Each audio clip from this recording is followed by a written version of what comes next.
My mom looked me straight in the eye and said almost casually, "Your sister's wedding would be perfect if you didn't come." Not angry, not emotional, just certain. And in that moment, I realized this wasn't about sibling rivalry or old family tension. It was about something buried under contracts, bank transfers, and a paper trail no one thought I'd ever see. What happened next didn't just ruin a wedding. It exposed a secret that would explode right in the middle of the ceremony. When I stepped away from my senior project manager role in Seattle and flew back to Missoula, I honestly thought I was doing the responsible thing. My younger sister was getting married. My mom kept calling it the perfect wedding. And I figured I could come home for a few weeks, help coordinate vendors, smooth out last-minute details, and then quietly return to my life. That was the plan. The house along the Clark Fork River looked the same as it always had. Familiar, solid, safe. Bridesmaid dresses were draped over chairs. Floral samples covered the dining table. There was a steady hum of phone calls and confirmations. Everything felt busy but normal.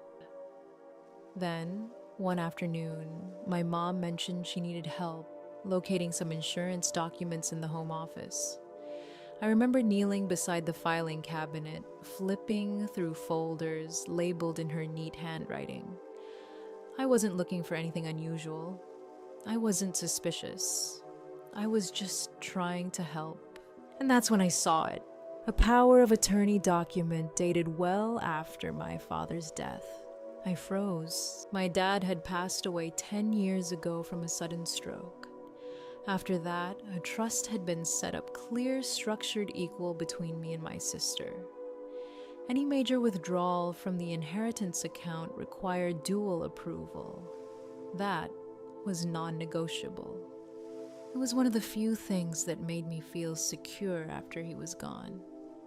But this document suggested that full control had been transferred to one person. I pulled the rest of the file out slowly, my hands already starting to shake.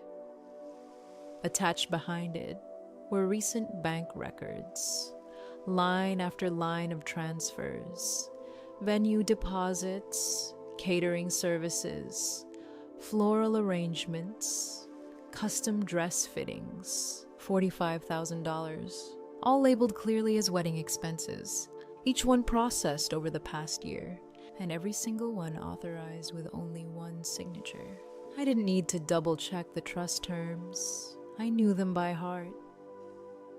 Those withdrawals were supposed to require both of us. That was the entire point, to protect the fund from unilateral decisions. Yet somehow they had gone through. I remember sitting back on the floor, papers spread out around me, the air suddenly feeling thinner. It wasn't just the money. It was the implication, the deliberate nature of it.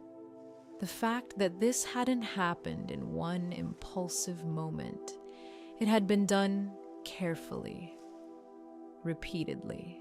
And then, almost like the universe wanted to twist the knife a little deeper, my mind replayed something my mom had said just days earlier. She'd pulled me aside one evening while we were reviewing seating charts. Her voice was calm, casual even. "Your sister's wedding would be perfect if you didn't come." No yelling, no drama, just a statement, as if she were commenting on the weather. At the time, I'd stood there stunned, trying to interpret it as stress or misplaced emotion. Weddings are overwhelming, I told myself.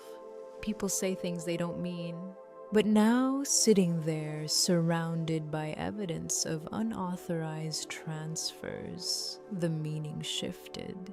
It wasn't about tension between sisters. It wasn't about me being difficult or ruining things. It was about questions. If I wasn't there, I wouldn't see the documents. I wouldn't notice missing approvals. I wouldn't connect dates and signatures and amounts. My absence wasn't about keeping the peace. It was about removing the one person who knew how the trust was supposed to work. That realization changed something in me. Up until that moment, I had seen myself as a helper, someone coming home to support the family during a milestone event. But as I carefully slid those documents back into place, I understood I wasn't being pushed away emotionally. I was being edged out strategically, and that's a different kind of betrayal. I didn't confront anyone, not then.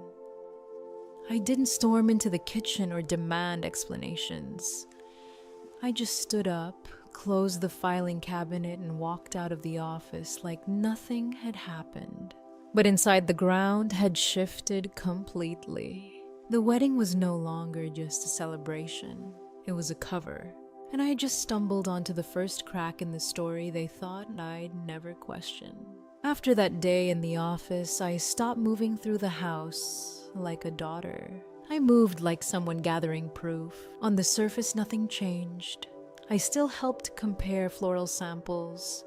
I still nodded through conversations about centerpieces and guest lists. But every time Mom disappeared into the study or Sierra carried a folder past the hallway, I felt it, that quiet awareness that something was happening just out of view. A few days later, I went back into the home office when the house was empty. This time, I wasn't pretending to look for insurance papers. I opened drawers carefully, making sure everything went back exactly where I found it. That's when I discovered the emails, printed copies neatly clipped together. The sender name at the top made my stomach drop. It was my name. The messages were addressed to our family estate lawyer. The subject lines referenced inheritance clarification and voluntary relinquishment. In them, I supposedly stated very clearly that I wished to give up my share of the trust to support Sierra's future and upcoming wedding expenses. The tone was stiff, overly formal, phrases I would never use. There was even language about family unity and avoiding unnecessary complications. I don't write like that, not in emails. Not to anyone. But the dates were spaced out strategically over several months, creating a neat little timeline that suggested I had willingly stepped aside long before the wedding bills started stacking up. It was a paper trail, manufactured, and suddenly, the power of attorney and the bank transfers made even more sense. If anyone ever questioned the withdrawals there, it was a documented explanation. Destiny gave her blessing. Destiny stepped away. Destiny chose this, except I hadn't. I photographed every page with my phone, close-ups of signatures, full-frame shots of headers and timestamps. Then I checked the sent folder on my own email account from my laptop upstairs. Nothing. No drafts. No sent copies. No record of those messages ever existing. Which meant they hadn't just been manipulated. They'd been fabricated entirely.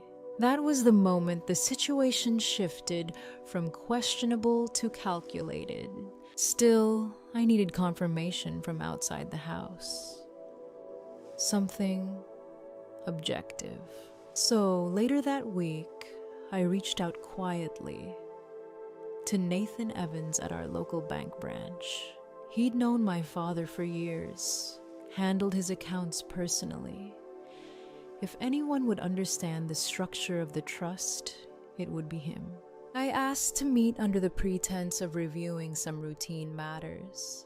We sat in his small office, the blinds half drawn against the afternoon sun.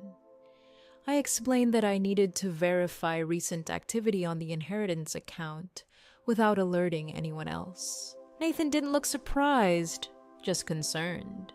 He pulled up the records and began scrolling. There it was again. The $45,000, multiple transactions, each labeled clearly for wedding-related vendors, venue deposits, catering, custom design services. But what he pointed out next tightened the knot in my chest. Each transfer carried only one authorization signature. According to the original trust terms, both beneficiaries were required to approve major withdrawals. Nathan tapped the screen lightly. "This pattern isn't standard for this type of account," he said carefully. Then he added something else. The receiving accounts traced back to vendors booked under Sierra's name. The funds didn't move directly from the trust to the vendors. In some cases, they passed briefly through a personal checking account before being redirected. It wasn't sloppy. It was layered. I left the bank with a confirmation that what I'd seen wasn't a misunderstanding. The transfers were real, the approvals were incomplete, and the system had somehow allowed it to continue for months. That night, I kept my expression neutral at dinner. I asked about seating charts. I commented on cake flavors. I played my part. Then, while pretending to review vendor contracts in the living room, I heard them. Mom and Sierra were in the kitchen, their voices low, but not low enough. Sierra mentioned needing to finalize the remaining signatures before the big day. Mom responded that they just had to stay careful until after the ceremony. Once everything was complete, there would be no way for me to raise questions without looking unreasonable. I didn't move. I didn't breathe. They weren't worried about legality. They were worried about optics. The implication was clear once the wedding was over. Once the money had been fully transferred and publicly spent, it would be too messy to untangle, too embarrassing, too disruptive. They were counting on silence. They were counting on timing. I realized then that this wasn't an impulsive decision made in the chaos of wedding planning. This had been unfolding gradually, deliberately over the course of at least a year, and it was still happening. That night after everyone went to bed, I sat on the edge of the guest room bed and began organizing everything. Every photo, every document, the email copies, the bank transaction confirmations, even notes about overheard conversations. I uploaded the files to multiple secure cloud accounts, not just one. I labeled folders carefully by date and type.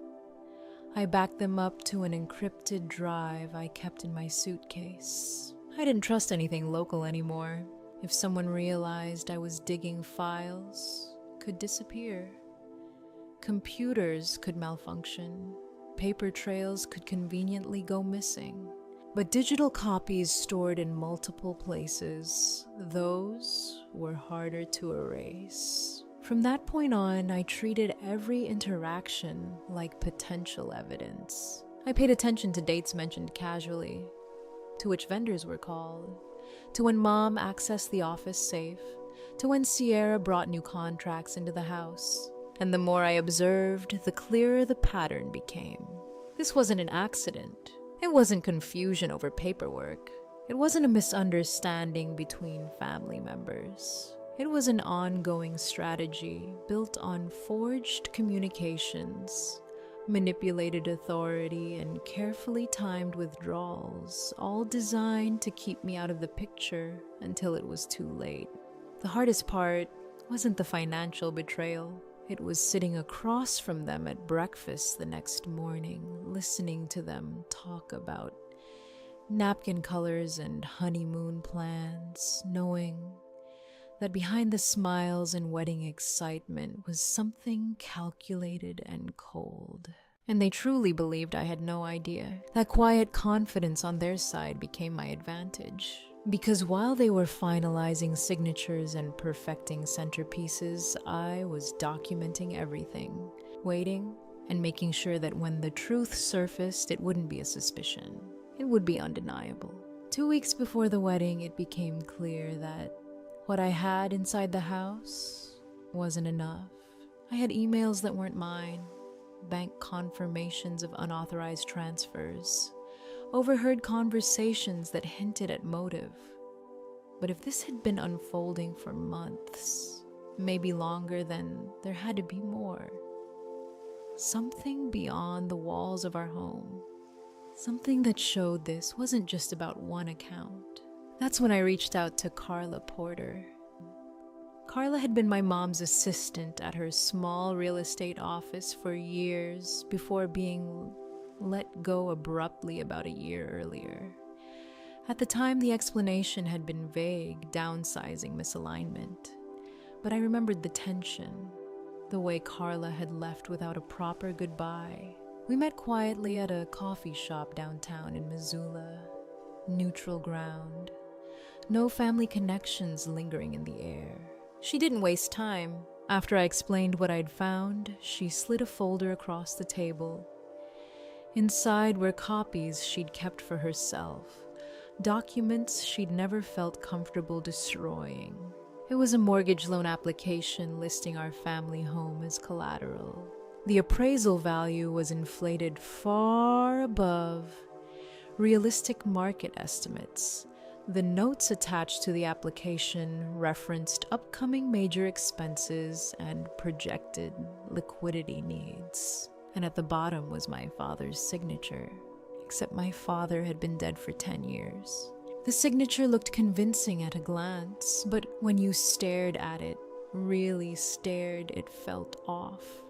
Too deliberate, too uniform. Carla explained that the loan request had surfaced shortly after she'd questioned some bookkeeping inconsistencies involving client funds. The timing had unsettled her. That's why she kept copies before she was dismissed. The proceeds from that loan, according to the documents, were meant to cover large expenses that weren't yet specified. Now I could guess what those expenses were. The inheritance trust wasn't the only source being tapped. The house itself had been leveraged. This wasn't a short-term decision tied to wedding excitement. It was layered financial manipulation. Around the same time, Nathan followed up with something even more damning. He sent scanned bank logs covering an 18-month period leading up to the present. When I opened the file, the scope widened instantly. It wasn't just the $45,000 I'd originally seen. It was $50,000, moved gradually in smaller increments, amounts deliberately structured to avoid triggering immediate internal flags. The money left the trust in measured steps, often routed briefly through Sierra's personal checking account before being redirected to vendors. Each transfer had timestamps, approval codes, patterns that, as Nathan pointed out, didn't align with standard trust activity. Seeing the transactions laid out chronologically felt different than reading a total figure. It wasn't a spike, it was a steady drip, month after month. It required patience, planning, repetition. And that's when it truly hit me. This wasn't a wedding budget that got out of hand. It was a long-term scheme. At that point, I stopped thinking like a daughter trying to fix a misunderstanding. I started thinking like a project manager handling a crisis. I needed professional representation. So I contacted Caitlin Thompson, a lawyer in Missoula who specialized in inheritance disputes and probate issues. I didn't dramatize the situation when I called her office. I simply said I had documentation that suggested unauthorized trust withdrawals and possible forgery tied to estate documents. She agreed to meet within 2 days. When I spread everything across her conference table, the emails, the bank logs, the mortgage, application, copies, the power of attorney, she didn't react emotionally. She read carefully, methodically. After about 20 minutes, she looked up and said, "If these signatures are forged, we're not dealing with a family dispute. We're dealing with fraud. She arranged immediately for an independent handwriting expert to examine the documents. Both the power of attorney and the mortgage application were submitted for analysis. The waiting period felt longer than it was. When the report came back, it was precise and clinical. The expert confirmed that every instance of my father's signature on the recent documents had been forged. The analysis cited consistent pressure patterns, stroke deviations, and pen lifts that ruled out authenticity. Even to a non-expert like me, the side-by-side comparisons were damning. There was no ambiguity. The authority used to access the trust and leverage the home had been fabricated. Caitlin didn't hesitate. She drafted an emergency motion, requesting an injunction to freeze any further transactions involving the inheritance account or the house until a full review could be conducted. The filing included affidavits supported by the bank records and the handwriting analysis. But we were careful. We didn't reveal how I'd obtained certain documents. We didn't mention overheard conversations. We presented enough to establish probable cause without tipping off the full scope of the evidence being gathered. Strategic restraint became essential. If Mom and Sierra realized the walls were closing in, they could attempt to move funds quickly, liquidate something, destroy records, claim confusion, and scramble the timeline. So outwardly I stayed the same. I helped with flower arrangements. I responded to group texts. I sat through planning meetings without flinching. Inside, everything had shifted. The scope of the fraud was no longer limited to a single account or one impulsive decision tied to a wedding. It extended to forged estate documents, a manipulated mortgage application, and carefully structured transfers over more than a year. It was systemic. And what unsettled me most wasn't just the money, it was the confidence behind it. The assumption that no one would question the paperwork, that no one would examine signatures closely, that I would stay in Seattle busy with my career, trusting that family meant safety. They hadn't planned for me to come home early. They hadn't planned for me to open the wrong drawer.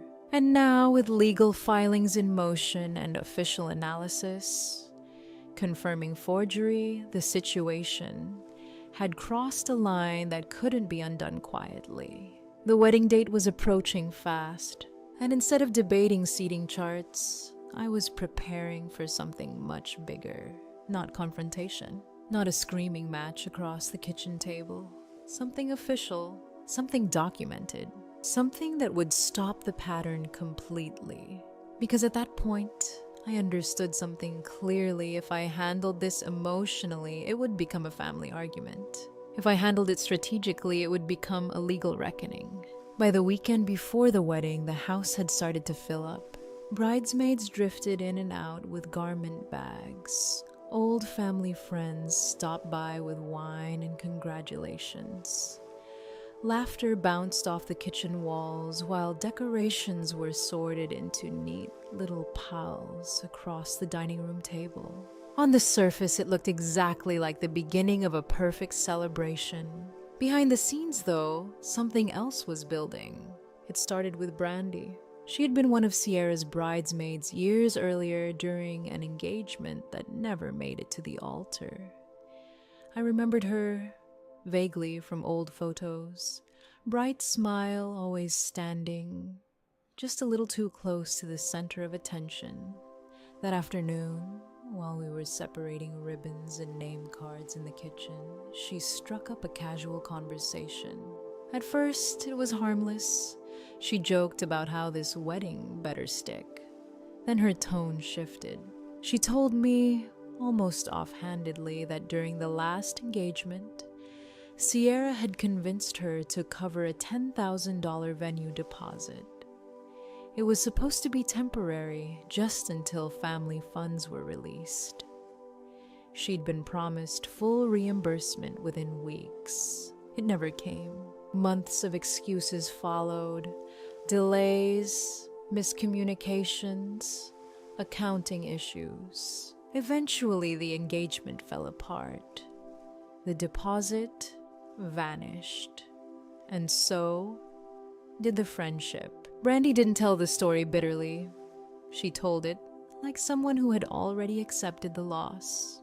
But the details were precise amount, date, vendor name. The pattern was familiar. Promises of reimbursement from family funds. Money routed under the assumption that larger accounts would cover it later. Only this time, I knew exactly where those larger accounts were being drained from.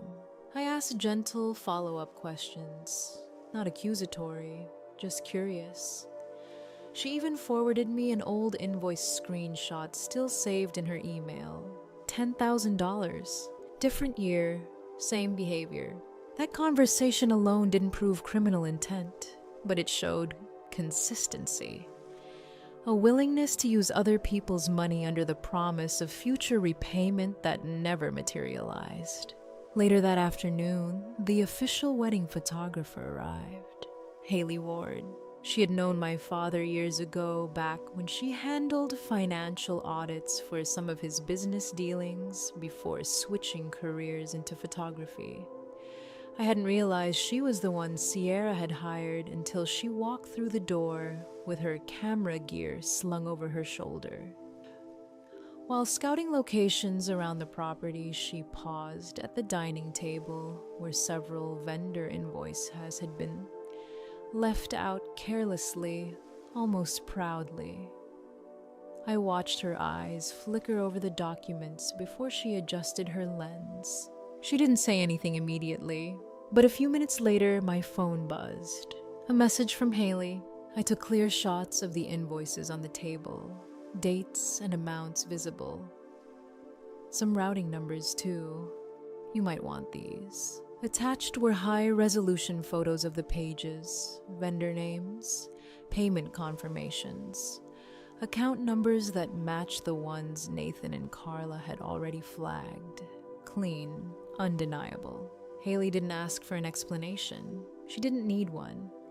She'd seen enough financial paperwork in her previous career to recognize irregularities. That evening, as the house buzzed with rehearsal chatter, I created a private group chat. It included Nathan, Carla, Brandy, Haley. No one else? I labeled it something neutral, nothing that would draw attention if glimpsed accidentally. Then I began uploading files. Scanned bank logs, mortgage copies, forged email screenshots, Haley's invoice photos, Brandy's old deposit confirmation. The thread filled quickly. Nathan added clarification on transfer codes. Carla pointed out appraisal discrepancies in the mortgage application. Haley confirmed timestamps from the photos she'd taken. Brandy provided written statements summarizing her earlier experience. Each contribution layered onto the next. What had once been a suspicion was becoming a network of corroboration. And all the while in the living room and backyard, Mom and Sierra moved through guests with radiant confidence. They spoke openly about how smoothly the financing had come together, how every vendor had been generously covered, how careful planning had ensured no detail was overlooked. I overheard Mom telling a group of relatives that everything was settled well in advance. Sierra echoed it with a proud smile, explaining how grateful she was that the family had made this possible. The irony was almost surreal. Public pride on one side of the house, private documentation on the other. They had no idea that the very invoices they displayed as proof of success were being photographed, analyzed, and time-stamped in real time. By Sunday evening, the contrast felt sharp enough to cut. Guests toasted to generosity and family unity. Meanwhile, 4 separate people were uploading evidence into a secure thread, cross-referencing numbers and identifying inconsistencies. The case was no longer resting solely on my discovery in a filing cabinet. It had witnesses. It had patterns. It had independent documentation from multiple sources. And the more Mom and Sierra celebrated their perfect planning, the more confident they seemed that nothing could disrupt it. That confidence became the final piece. Because while they were polishing centerpieces and rehearsing smiles, we were building something far stronger than suspicion. We were building proof, quietly, methodically, right under their noses. Friday night was the last full dinner before the wedding. Everyone was there. Mom had gone all-out roast chicken, fresh bread, the kind of spread she used to make when Dad closed a big deal. The table was crowded with serving dishes and forced cheer. Austin sat beside Sierra, talking about final guest numbers and how excited he was for the next day. It almost felt normal. Almost. I remember watching the way Mom moved around the table, composed, controlled refilling glasses like she was hosting a holiday instead of standing on the edge of something much bigger. Conversation stayed light at first. Timing for photos, transportation to the venue, whether the weather forecast could really be trusted. I answered when spoken to, smiled when expected. My phone rested in my lap beneath the tablecloth screen, dark, recording. It had become a habit over the past week. Not paranoia, just preparation. Then, in the middle of passing a bowl of potatoes, Mom set her glass down and looked directly at me. Her voice wasn't sharp. It wasn't emotional. It was calm. Your sister's wedding would be perfect if you didn't come. The room didn't erupt. No one gasped. The words just hung there. For a second, I thought maybe she'd let it pass as a joke, but she didn't. She held my gaze like she was stating something obvious, something reasonable. Sierra didn't hesitate. She nodded immediately. You always ruin everything. It's better if you just stay away. There was no build-up, no attempt to soften it, just agreement. I glanced at Austin. He shifted slightly in his seat. His jaw tightened for a fraction of a second, but he didn't say anything. He focused on his plate, cutting into his food like the conversation had nothing to do with him. That silence said more than words could have. In that moment, I understood something clearly. This wasn't stress talking. It wasn't last-minute wedding nerves. It was strategy. If I wasn't there, I couldn't question payments. I couldn't interrupt the narrative. My absence would seal the story they'd been building, that everything had been handled smoothly, generously, cleanly. I let a few seconds pass before responding. Fine, I said evenly. I won't come. No raised voice, no visible hurt, just acceptance. Mom's shoulders relaxed almost instantly. A small, satisfied smile touched her lips before she reached for the breadbasket again. Sierra visibly exhaled, turning back to Austin to resume discussing seating arrangements as if nothing significant had just been said. But under the table, my phone was capturing every word. The tone, the phrasing, the deliberate repetition. Your sister's wedding would be perfect if you didn't come. It wasn't just exclusion, it was motive. They needed me gone. When dinner ended and chairs scraped back across the floor, I waited until everyone dispersed to different rooms before stepping outside. The air was cool, the Montana sky already darkening over the river. I replayed the recording once through my headphones. Clear, undeniable. No ambiguity, no misunderstanding. Just open acknowledgement that my presence threatened their version of perfection. I forwarded the audio file immediately to Caitlin. Within minutes, she responded. This establishes intent, she wrote. I'm including it. That same night, she finalized the submission package for the Missoula County Sheriff's Office Bank. Logs forged, document analysis, mortgage, discrepancies, witness statements, and now a recorded conversation demonstrating clear motive to exclude the primary beneficiary. The application for a search warrant was drafted with precise language. Probable cause built layer by layer. Inside the house, laughter floated down the hallway as Sierra and Mom made final vendor calls, confident that everything was finally settled. They believed the problem had been removed. They didn't know the recording already existed, and by the time they realized it, the paperwork would already be in motion.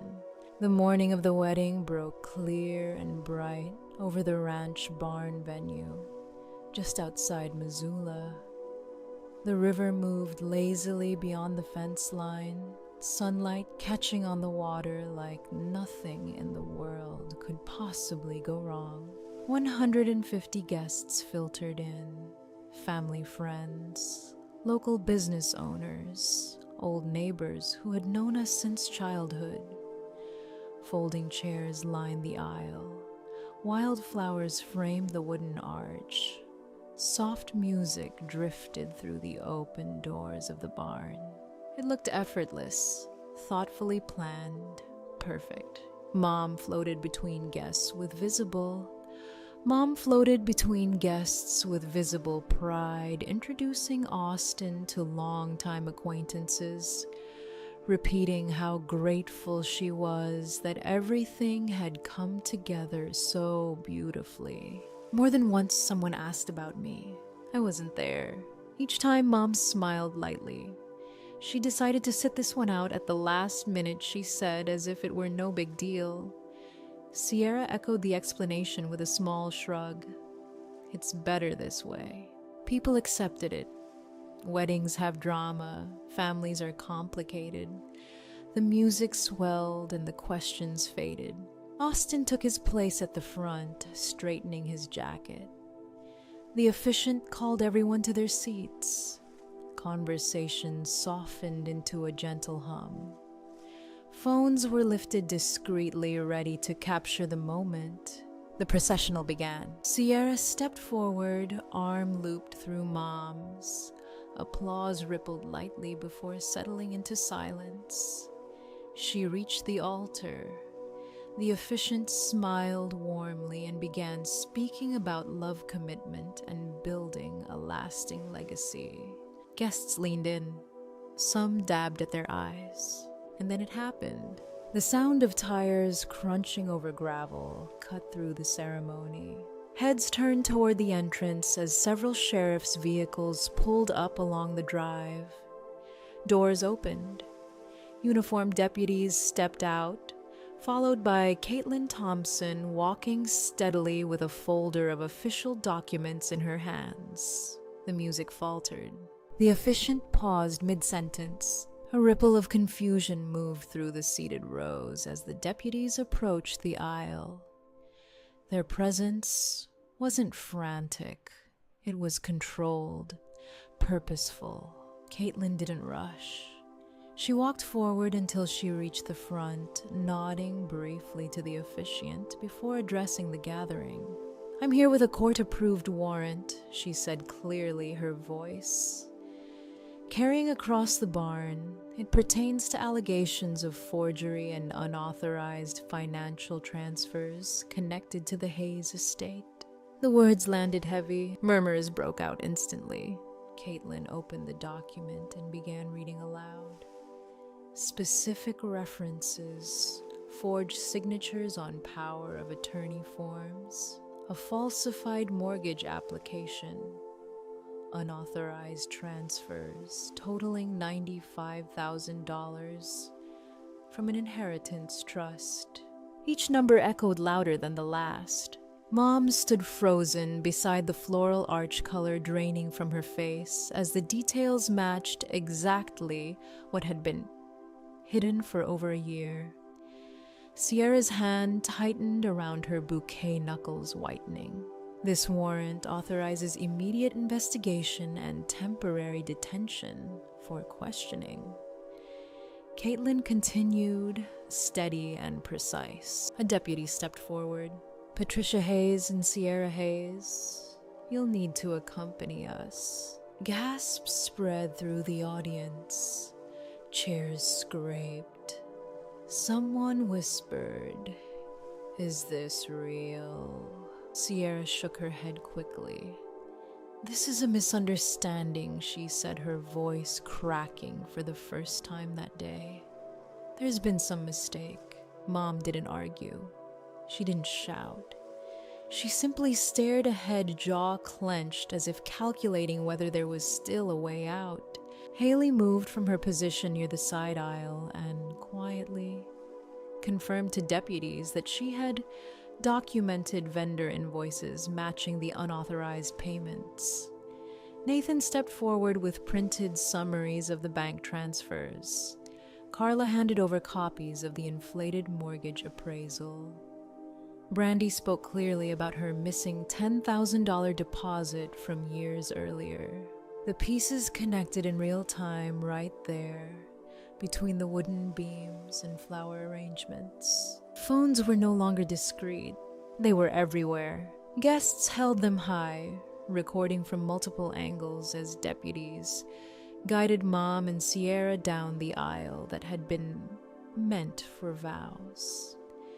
The same path designed for celebration became an exit under scrutiny. Austin stood motionless through most of it. When a deputy gently touched Sierra's elbow to guide her forward, she looked back at him, searching for something: support, reassurance, denial. He didn't move toward her.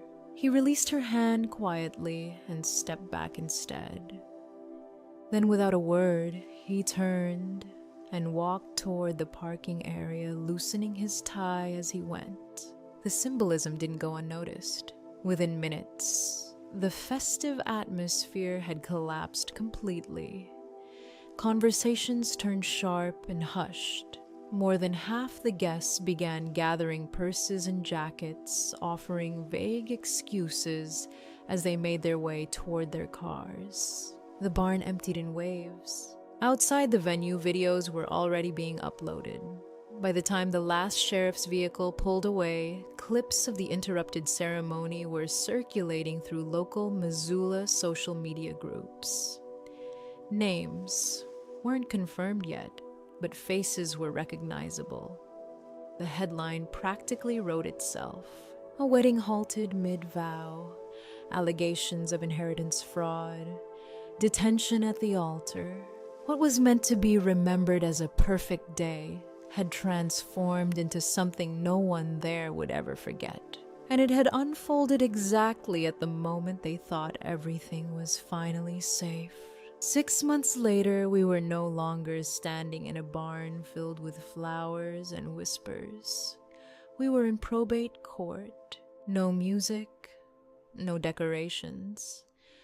Just documents stacked high and the quiet hum of fluorescent lights overhead.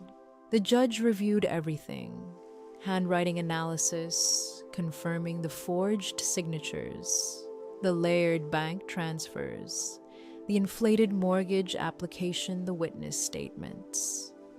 There was no dramatic outburst this time, no public shock, just facts laid out carefully, one after another. When the ruling finally came, it was clear. Every power of attorney document tied to my father's estate was declared invalid due to proven forgery. The mortgage agreement placed against the house was voided.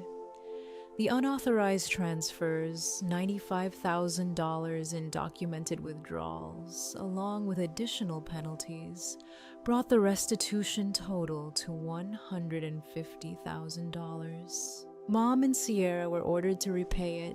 They received 3-year suspended sentences with strict probation terms, financial monitoring, regular reporting. No room for misunderstandings. It wasn't a dramatic prison scene. It was quieter than that. Controlled, final. The bank moved quickly after the ruling. The improper mortgage was reversed, and the title to the house reverted fully under the original trust structure. My father's intent restored the way it should have remained. Mom lost her real estate license after a separate review board cited ethical violations tied to the same transactions. Sierra, facing unpaid vendor bills from the canceled wedding and mounting legal costs, filed for personal bankruptcy within months. Austin didn't wait that long. He ended the relationship in the weeks after the ceremony was interrupted. There was no second attempt, no rescheduled date. Whatever future had been planned under that wooden arch dissolved quietly. As for me, I stayed. I changed the locks on the house along the river, updated security codes, closed every open channel that could reopen old wounds. It wasn't done in anger. It was done in clarity. Boundaries aren't punishment. They're protection. In the stillness that followed, I realized something unexpected. I didn't want to go back to Seattle. I didn't want to return to the version of my life that existed before everything surfaced. So I built something new. I started my own project management firm right there in Missoula, focusing on helping small businesses navigate financial setbacks and public crises. I understood reputational damage now. I understood how quickly trust could collapse and how carefully it had to be rebuilt. The house that once felt like the center of betrayal slowly became mine again. Not just legally, emotionally. There were nights I'd sit on the back porch, listening to the river, and think about how easily I could have stayed silent. How much simpler it would have been to avoid confrontation and just disappear from the wedding like they wanted. But silence would have cost more than money. It would have cost self-respect. If there's anything I carry forward from all of this, it's this family doesn't cancel accountability, blood doesn't erase responsibility, and protecting what's rightfully yours sometimes means standing alone for a while. Justice didn't arrive in one explosive moment. It came piece by piece, document by document, choice by choice. And in the end, what was restored wasn't just an inheritance. It was my peace. Thank you for staying with this story all the way to the end. If any part of it resonated with you, if you've ever had to draw a hard line to protect yourself, I'd really love to hear about it in the comments. These conversations matter. And if you'd like to be here for more stories like this, you're always welcome to subscribe and join us. Sometimes standing up for yourself changes everything.